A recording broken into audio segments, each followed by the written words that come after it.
सुप्रभात। बाबा कहते हैं, मेरे प्यारे बच्चे, अब समय है कुछ बातों को अनसुना करके आगे बढ़ने के लिए, क्योंकि बहुत तुमने सबकी सुनी और सबके अनुसार चलते रहे, लेकिन तुमने देखा ना, समय आने पर सबने साथ छोड़ा।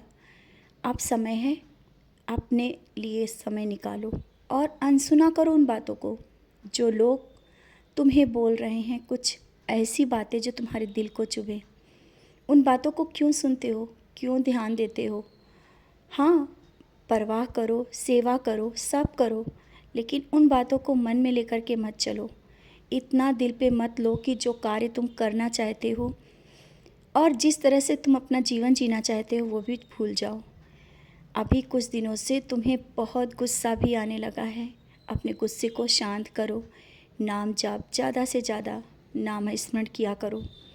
थोड़ी देर मेरे पास बैठा करो, और जब तुम मेरे पास बैठते हो ना तो तुम्हारा मन बहुत भावुक हो जाता है। जो तुम मुझसे बात करते हो ना, तुम सोचते हो कि मैं सुन रहा हूँ ही नहीं। बच्चे, मैं तो तुम्हारी बातें सुनने के लिए बेकरार रहता हूँ। और जब तुम शांति से समय निकाल करके जब तुम मेरे पास बैठते हो ना, मुझे बहुत अच्छा लगता है।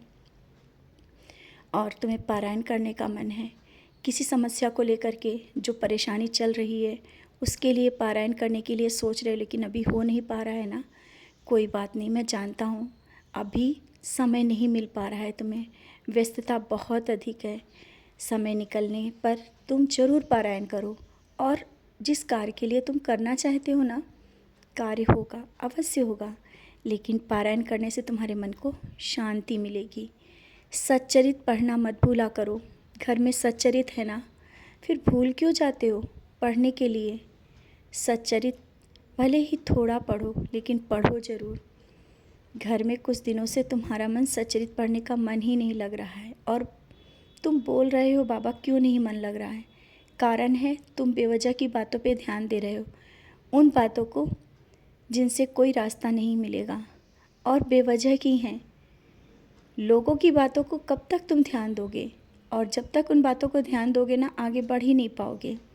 तुम्हें आगे बढ़ना है ना, अपने लिए, अपने बच्चों के लिए, अपने परिवार के लिए, और कुछ समाज के लिए भी करना है, तो अनसुना करना ही होगा, अनदेखा करना ही होगा उन बातों को।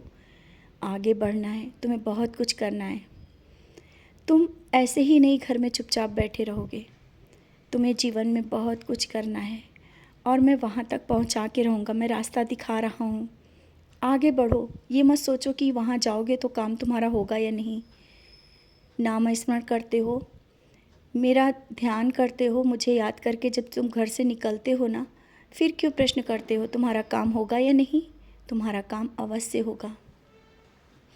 और कोई भी ऐसा कार्य है जो तुम्हारे लिए सही नहीं है, उसमें होने में हो सकता है समय लगे, लेकिन जो तुम मांग रहे हो ना, वो अवश्य मिलेगा। मैं सब कुछ दूंगा और दे रहा हूँ। अपने मन के प्रश्न को बाहर निकालो। बहुत ज़्यादा शंका और प्रश्न भी करते हो, बार बार लोगों से क्यों पूछते हो कि कौन सी पूजा करें, कहाँ गलती है? अरे, मैं तो तुम्हारे पास हूँ, तुम्हारे हृदय में हूँ, और तुमसे क्या गलती हो सकती है? मैं कोई गलती करने नहीं देता हूँ। गलती होने से पहले मैं संभाल लेता हूँ। तो किसी से बार बार पूछने की ज़रूरत नहीं है कि कहीं बाबा नाराज़ तो नहीं है, या कोई गलती तो नहीं हो रही है। अगर पूजा नहीं कर पा रहे हो तो वो तो मैं जानता हूँ ना किस कारण तुम नहीं कर पा रहे हो। हाँ, अपना आलस छोड़ो। ये जो आलस तुम्हारे मन में आ जाता है ना, आलस का त्याग करो, तभी बहुत कुछ पा पाओगे। जहाँ तुम्हें जाना होता है ना, उसे कल पे मत टाला करो। अगर तुम्हें कोई कार्य दिख रहा है कि हाँ, वहाँ जाने से कुछ कार्य बन सकता है, तो वो कल पे क्यों टाला तुमने? जाना चाहिए ना। समय पर हर एक कार्य करो, और देखो धीरे धीरे समय कैसे बदलता है। समय बदलेगा, समय एक तरह नहीं रहता है, तुम्हें हमेशा याद रखना चाहिए। घबराओ मत। आज समय ये है, कल और होगा, और फिर आगे और कुछ होगा, बहुत कुछ होगा। बच्चे, परिवार, घर और तुमसे जुड़े लोग और तुम, सबको मैंने अपने संरक्षण में रखा हुआ है। तुम्हें चिंता करने की कोई ज़रूरत नहीं है कि क्या होगा और कैसे होगा। अपना कर्म किया करो, कर्म करने से पीछे मत हटना, और जब तुम किसी की मदद करते हो ना, तुम्हें भी बहुत सुकून मिलता है और मुझे बहुत अच्छा लगता है। इसी तरह से कार्य करते रहा करो।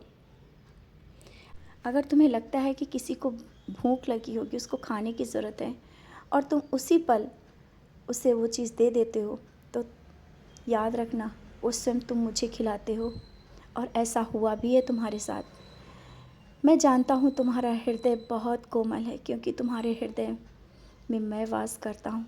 किसी को भूखा और दुखी देख ही नहीं सकते हो, और जब तुम किसी के लिए कुछ करते हो ना, वहाँ पर मैं स्वयं होता हूँ, किसी न किसी रूप में तुम्हारे साथ में होता हूँ। और जो शारीरिक में दर्द है, बहुत ज़्यादा दर्द हो रहा है, ऊदी लगा लिया करो ना।